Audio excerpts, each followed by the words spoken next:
أعوذ بالله من الشيطان الرجيم. بسم الله الرحمن الرحيم.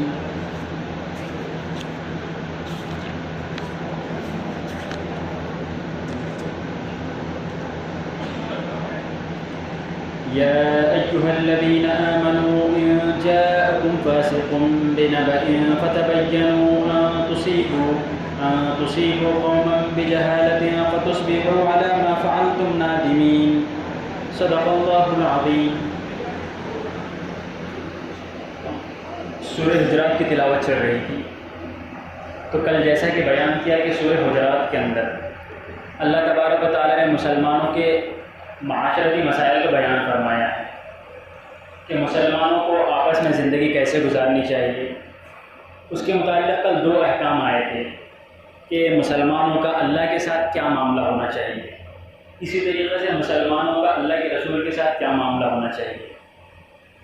اب یہاں سے آگے مسلمانوں کے آپسی معاملات کو اللہ ذکر فرما رہے ہیں اور تقریباً اللہ نے یہاں سے آگے 8 حکم بیان فرمائے ہیں. تو آج ہم سب میں پہلا حکم دیکھیں گے کہ یا ایھا الذین آمنو. اور دیکھیں کہ یہاں پر اللہ تبارک و تعالیٰ نے جتنی مرتبہ حکم دیا ہے اتنی مرتبہ مومنین کو متوجہ کیا ہے. جیسا کہ ہم کسی کو متوجہ کرنے کے لیے بولتے ہیں کہ ہمارا کوئی دوست ہے، اگر کسی کو متوجہ کرنا ہو تو اس کا نام لے کے بلاتے ہیں اور بولتے ہیں کہ اب یہ میری بات سنو، اب یہ میری بات سنو، اب یہ میری بات سنو. تو اسی طریقے سے اللہ تبارک و تعالیٰ نے کیا کہ اللہ نے ہر الگ مرتبہ حکم دیتے ہوئے یا ایھا الذین آمنو سے مخاطب فرمایا کہ اے ایمان والو اب یہ بات کو بھی کان کھول کر سنو، اے ایمان والو اس بات کو بھی سمجھو کہ اے ایمان والو ان جاءکم فاسق بنبأ، کہ اگر تمہارے پاس کوئی فاسق کوئی خبر لے کر آئے فتبینوا تو تم اس کی تحقیق کرو، ان تصیبوا قوما بجہالۃ، ایسا نہ ہو کہ تم انجانے کے اندر اپنی قوم کو فتنے میں مبتلا کر دو، کسی مصیبت میں مبتلا کر دو، فتصبحوا علی ما فعلتم نادمین، پھر تم اپنے کیے پر شرمندہ ہو جاؤ. تو یہاں پر اللہ تبارک و تعالیٰ نے ایک انتہائی اہم حکم بیان فرمایا ہے اور وہ یہ حکم ہے کہ جب بھی ہمارے پاس کوئی خبر آئے تو سنتے ہی اس کو آگے پھیلانا شروع نہیں کرنا ہے، بلکہ سب میں پہلے اس کی تحقیق کرنی چاہیے کہ یہ خبر سچی بھی ہے یا نہیں ہے. اور دیکھیں اللہ نے کتنی دور کی یہ بات بیان فرمائی کہ جب صحابہ کا زمانہ تھا تو اس زمانے میں تو خبریں ایسے پھیلا بھی نہیں کرتی تھی، ایک کی دکی کوئی کبھی خبر آ گئی تو اس کی تحقیق ہوتی تھی.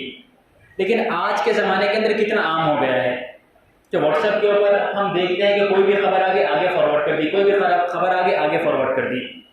تو اللہ نے اس کا حکم بیان فرمایا کہ ایمان والو اگر تمہارے پاس کوئی فاسق خبر لے کر آئے، ایک تو ہوتا ہے کہ جو ہمیں خبر دے رہا ہے ہو سکتا ہے کہ وہ کوئی تقوی والا ہو، نیک ہو، تو اس کی بات پر تو یقین کیا جا سکتا ہے.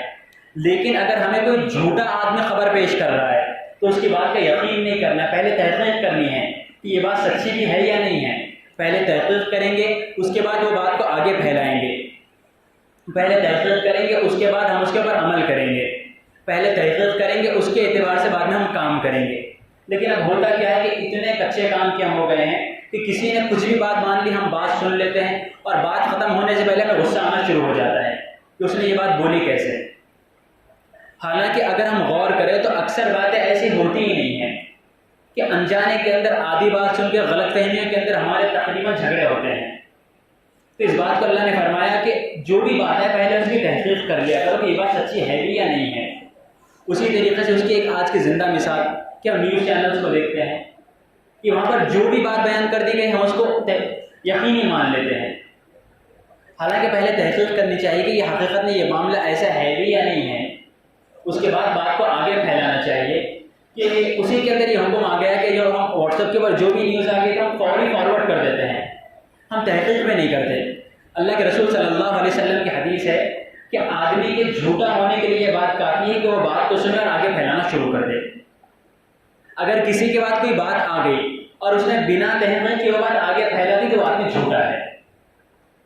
یہ اور بات ہے کہ وہ بات سچی ہے یا نہیں ہے، وہ دوسرے درجے کی بات ہے. لیکن پہلے ہمیں تحقیق کرنی چاہیے. ہم کیا کرتے ہیں کہ کوئی بھی بات سنی پہلے دوسروں کو بول دو، کوئی بھی بات سنی پہلے دوسروں کو بول دو کہ تمہارے بارے میں فلاں یہ بات بول رہا تھا. اور سننے والا بھی کیا کرتا ہے، بات کی تحقیق میں نہیں کرتا، سیدھا جا کے اس سے جھگڑے کے لیے پہنچ گئے. ہم گھروں کے اندر کے اکثر معاملات ایسے ہی خراب ہوتے ہیں کہ فلاں رشتہ دار نے تمہارے بارے میں یہ بات بول دی، فلاں تمہارے بارے میں یہ بات بول رہا تھا. تو اللہ نے اس کا حکم بیان فرما دیا کہ نہیں، پہلے تحقیق کرنا ہے تمہیں اور اکثر جو ہم یہ جلد بازی میں یا غصے میں جو فیصلے کرتے ہیں اس کے اوپر ندامت کی ہوتی ہے ہمیں. اکثر معاملہ کہاں پہ ختم ہوتا ہے کہ میں تو غلط سمجھ لیا تھا، معافی چاہتا ہوں آپ سے. بعد میں شرمندہ کیوں ہونا ہے، پہلے تحقیق کر لیں ہم اس کی. اکثر دیکھیں ہمارے جو بھی جھگڑے ہیں، اکثر جھگڑے اسی جملے پہ ہمارے ختم ہوتے ہیں کہ میں آدھی بات سنا تھا، آدھی بات سن کے مجھے غلط فہمی ہو گئی تھی، میں معافی چاہتا ہوں.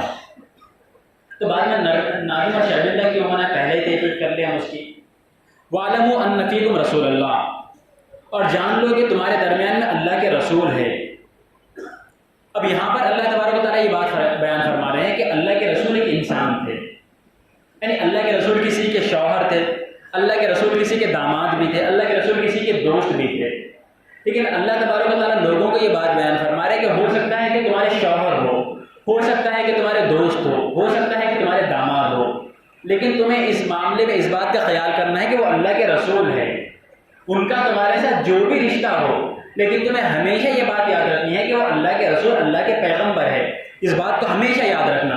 تمہارے شوہر ہے تو اس کا ہرگز مطلب نہیں ہے کہ تم رسول اللہ کی حیثیت کو بھول جاؤ. تمہارے داماد ہے، حضرت ابو بکر کے داماد تھے، حضرت عمر کے داماد تھے، اس کا ہرگز مطلب یہ نہیں کہ تم ان کے ساتھ داماد والا معاملہ کرنے لگو. یہ بات یاد رکھنا کہ وہ رسول اللہ ہے. ہو سکتا ہے کہ وہ تمہارے دوست ہو، لیکن یہ بات یاد رکھنا کہ وہ پہلے رسول اللہ ہے، اللہ کے پیغمبر ہے. ان کے ساتھ وہی معاملہ فرما کہ لو یطیعکم فی کثیر من الامر، کہ اکثر ایسے ہوگا کہ تم ان کے ساتھ آگے شوہر والا معاملہ کرنا شروع کر دو گے. تم یہ خواہش کرو گے کہ رسول اللہ ہماری بات مان لے، یہاں پر ہمارے تو داماد ہے، ہمارے معاملے میں فیصلہ کرے، ہمارے تو داماد ہے، ہمارے متعلق فیصلہ کرے، ہمارے اعتبار سے بات مان کر فیصلہ کرے. اللہ فرما رہے کہ لو یطیعکم فی کثیر من الامر لعنتم، اگر وہ اکثر معاملات میں تمہاری بات کو ماننے لگے تو تم پریشانی میں پڑ جاؤ گے. رسول اللہ کی بات کو سنتے ہیں، اللہ کے حکم کے مطابق، وحی کے مطابق فیصلے کرتے ہیں. وہ تمہاری بات سن کے فیصلہ نہیں کر سکتے. اس وجہ سے تمہیں ویسی امیدیں بھی نہیں رکھنی اللہ کے رسول سے کہ اللہ کے رسول ہماری بات مان کر فیصلہ کریں گے. نہیں، بلکہ جو اللہ کا حکم آئے گا اللہ کے حکم کے مطابق فیصلہ کریں گے. کہ دیکھو اگر اللہ کے رسول تمہاری بات کو مان کر فیصلہ کرنے لگے تو تم ہی پریشانی میں پڑو گے. اس کی حدیث کے اندر اس کی ایک مثال بھی ہے کہ جب حج فرض ہوا تو ایک صحابی آئے اور آ کر عرض کرنے لگے، اللہ کے رسول ہر سال میں حج فرض ہے یا زندگی میں ایک مرتبہ فرض ہے؟ اللہ کے رسول کیا اس سال بھی حج فرض ہے؟ اللہ کے رسول کیا اس سال بھی حج فرض ہے؟ تو اللہ کے رسول نے ایک مرتبہ، دو مرتبہ، تین مرتبہ چہرہ پھیر دیا اور آخری مرتبہ غصے سے دیکھ کر فرمایا کہ اگر میں غلطی سے ہاں بول دوں تو تمہارے پاس حج کو فرض ہو جائے گا. پھر اس لیے خامخواہ کے سوال کرنے سے بچنا چاہیے. اس کے اندر ایک اللہ تبارک و تعالیٰ نے بہت اہم نقطہ بیان فرمایا ہے کہ دین کے معاملے میں خامخواہ سوال کرنے سے بچنا چاہیے.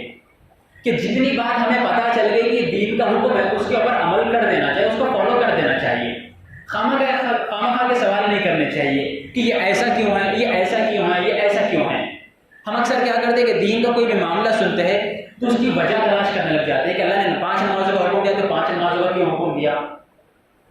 بھائی وضو کرنے سے پاک کیسا ہوتے ہیں؟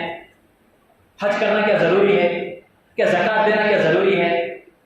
یعنی زکوٰۃ دینے سے مال پاک کیسا ہوتا ہے؟ ہمیں تو یہ بات سمجھ میں نہیں آ رہی ہے.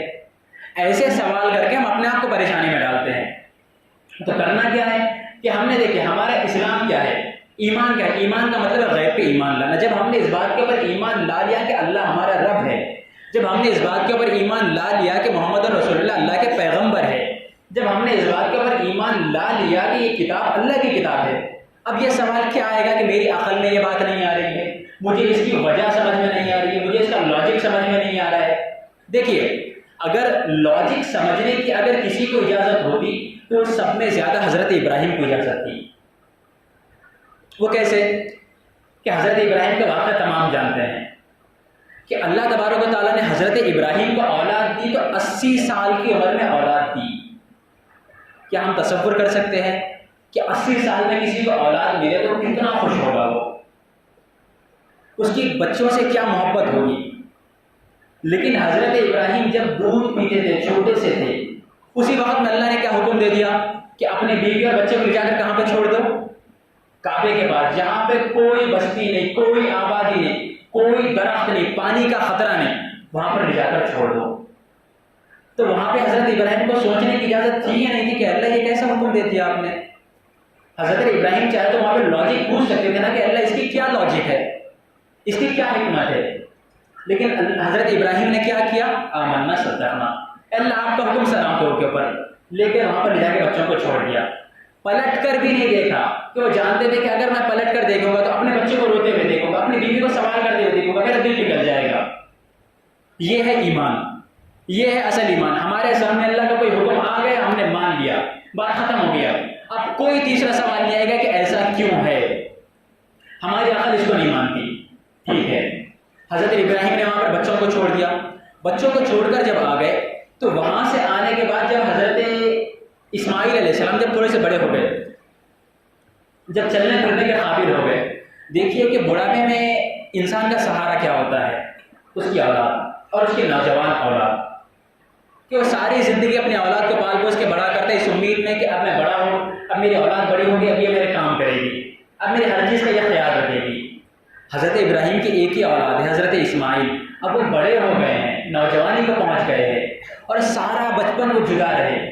اس کے بعد اللہ نے ایک دن رات میں حضرت ابراہیم کو خواب دکھا دیا کہ آپ اپنے بیٹے کو ذبح کر رہے ہیں۔ تو کیا حضرت ابراہیم کو وہاں پہ لاجک نہیں سوچنا چاہیے تھا کہ عقلی طور پہ کیا ہو سکتا ہے، کیا سچ میں یہ اللہ کا؟ بھائی کوئی انسان ہوگا تو سوچ سکتا تھا نا کہ ہو سکتا ہے میں رات میں زیادہ کھانا کھا کے سو گیا، اس وجہ سے ایسا خواب آیا ہوگا، مجھے میری نیند مکمل نہیں ہوئی، میری طبیعت خراب ہے، ہو سکتا ہے میرے ذہن کے اندر کوئی اور بات چل رہی ہوگی، ایسا خواب آیا ہوگا۔ لیکن حضرت ابراہیم نے کیا اس طریقے کی کوئی تعبیر کی وہاں پر؟ ہرگز نہیں، حضرت ابراہیم نے کوئی تعبیر نہیں کی، سیدھا آئے حضرت اسماعیل سے فرمایا کہ بیٹے ایسے ایسے اللہ کی طرف سے خواب آیا ہے، تمہاری کیا رائے ہے اس بارے میں؟ ایک تو وہ باپ دیکھیے کہ باپ آ کے بچے سے پوچھ رہا ہے کہ تمہاری کیا رائے ہے، اور اولاد کی تربیت دیکھیے، اولاد کی بھی تربیت دیکھیے کہ چھوٹا سا بچہ ہے لیکن وہ کیا کہہ رہا ہے کہ اللہ کا حکم ہے آپ کر گزریے، اللہ نے حکم دیا مجھے ذبح کرنے کا، مجھے ذبح کر دیجیے۔ تو باپ تھا تو باپ کیسا تھا، بیٹا تھا تو بیٹا کیسا تھا؟ تو یہاں پر دونوں چیزیں ہیں کہ باپ کی طرف سے تربیت بھی ویسی ہونی چاہیے اور اولاد کو بھی ویسا ہونا چاہیے کہ اللہ کی طرف سے کوئی حکم آ گیا، کوئی بات نہیں، اس بات کو بس مان لینا ہے۔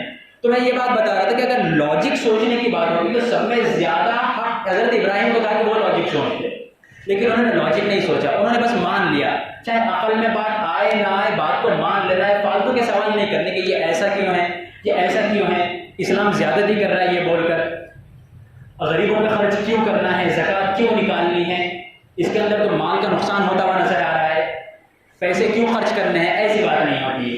اللہ کا حکم ہے، اللہ حکمتوں کو جاننے والے ہیں۔ دیکھ اشراف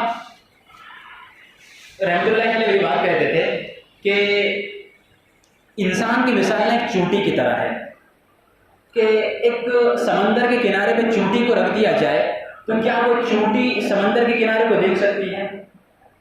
ہرگز نہیں دیکھ سکتی۔ وہ تو یہ بھی نہیں دیکھ سکتی کہ سمندر کتنا بڑا ہے، وہ تو سمندر کی ابتدا کو بھی نہیں دیکھ سکتی کہ سمندر شروع کہاں سے ہو رہا ہے۔ ویسے ہی انسان کے عقل کی مثال ہے، انسان کی عقل ایک چونٹی کی طرح ہے اور اللہ تعالیٰ کا علم، اللہ کی حکمت سمندر کی طرح ہے، وہ کہ ہم اپنے انسانی عقل سے اللہ کی حکمتوں کو، اللہ کے فلسفوں کو نہیں سمجھ سکتے، تو ہمیں کوشش بھی نہیں کرنی چاہیے۔ اللہ کا فیصلہ ہے، اللہ کے اس پہ چھوڑ دینا چاہیے، اللہ کی حکمت پہ۔ اللہ حکمت والا ہے، اللہ نے کوئی حکم دیا ہے، اللہ اپنی حکمتوں کو خوب جاننے والا ہے۔ اسی طریقے سے دیکھیں ہماری زندگی میں بہت حالات آتے ہیں، زندگی میں اتار چڑھاؤ تو یہ لگے ہوئے ہیں، کبھی اچھے دن آ گئے، کبھی برے دن آ گئے، کبھی کاروبار میں فائدہ تو فائدہ ہو رہا ہے، کبھی نقصان تو نقصان ہو رہا ہے، کبھی رشتہ داریاں خراب ہو رہی ہے۔ تو اکثر ہماری زبان پہ ایک جملہ آتا ہے کہ میرے ساتھ ہی کیوں کیا اللہ نے میرے ساتھ ہی کیوں کیا، ہمیشہ میرے ساتھ ہی ایسا کیوں ہوتا ہے، میری قسمت تو خراب ہی ہے۔ تو اصل میں بات یہ ہوتی ہے کہ ہم اللہ کی حکمتوں کو نہیں سمجھتے وہاں پر۔ دیکھیے زندگی میں جو کچھ بھی ہمارے ساتھ برا ہوتا ہے نا، وہ بہت زیادہ اچھا ہونے کے لیے ہوتا ہے۔ ہم اپنے زندگی کے اندر جو کچھ بھی، ہر کوئی اپنے ذہن میں سوچ لے کہ ہماری زندگی میں جو کچھ برا ہوا تھا، ہمیں لگ رہا تھا اس وقت میں کہ یہ میرے ساتھ غلط ہو رہا ہے، اب یقین کریں کہ اس فیصلے کو، اس معاملے کو جب ہم سوچیں گے تو اس سے 5 سال یا 10 سال کے بعد دیکھیں گے تو ہمیں نظر آئے گا کہ وہ برا ہوا تھا، اس کی وجہ سے یہ میرے ساتھ بہت زیادہ اچھا ہوا۔ ہمیں اس وقت میں لگ رہا ہوتا کہ یہ بہت برا ہو رہا ہے، لیکن اس کے نتیجے میں کہیں نہ کہیں زندگی میں ہمیں بہت زیادہ اچھا ہونے والا ہوتا ہے۔ بس اللہ جانتے ہیں اس کو، اللہ ہی بہتر جانتے ہیں۔ تو اللہ کے معاملوں کو اللہ کے اس پہ چھوڑ دینا چاہیے کہ زندگی میں آج برا ہو رہا ہے، لیکن ہو سکتا ہے کہ وہ بہت زیادہ اچھے کی وجہ ہو، کل کچھ نہ کچھ بہت زیادہ اچھا ہونے والا ہو اس کی وجہ سے۔ تو زندگی میں کچھ بھی ہو ہر چیز کو اللہ کے حوالے کر دینا چاہیے، دعائیں کر دینی چاہیے اس وقت میں. ہم دعا کر سکتے ہیں، اللہ سے شکوے شکایتیں نہیں کرتے کہ یہ جملہ تو کبھی ہماری زبان میں آیا کہ میری قسمت خراب ہے، میرے ساتھ تو برا ہی ہوتا ہے، میرے ساتھ ہی ایسا ہوتا ہے، میرے ساتھ ہی ایسا کیوں ہوتا. اس کے بعد اللہ نے فرمایا کہ وَلَكِنَّ اللَّهَ حَبَّبَ إِلَيْكُمُ الْإِيمَانَ، لیکن اللہ نے تمہارے لیے ایمان کو محبوب بنا دیا. اب دیکھیں اس جملے کے اوپر غور کریں کہ اللہ نے یہ نہیں کہا کہ تم نے ایمان کو پسند کیا، نہیں، بلکہ اللہ نے تمہارے لیے ایمان کو محبوب بنایا ہے. اگر کسی کو ایمان ملا ہے، کسی کے دل میں اسلام کے لیے محبت ہے، تو وہ اس کا کمال نہیں ہے، بلکہ وہ اللہ نے اس کے دل میں ایمان کو محبوب بنا دیا ہے.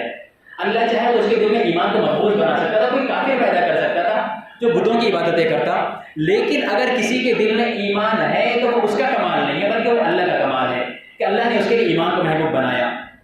وَزَيَّنَهُ فِي قُلُوبِكُمْ، اور اس نے تمہارے دلوں میں ایمان کو مزین کر دیا. یہ تم نہیں تھے جس کے دلوں میں ایمان آیا ہے، بلکہ یہ اللہ تھا جس نے تمہارے دلوں میں ایمان کو ڈالا ہے.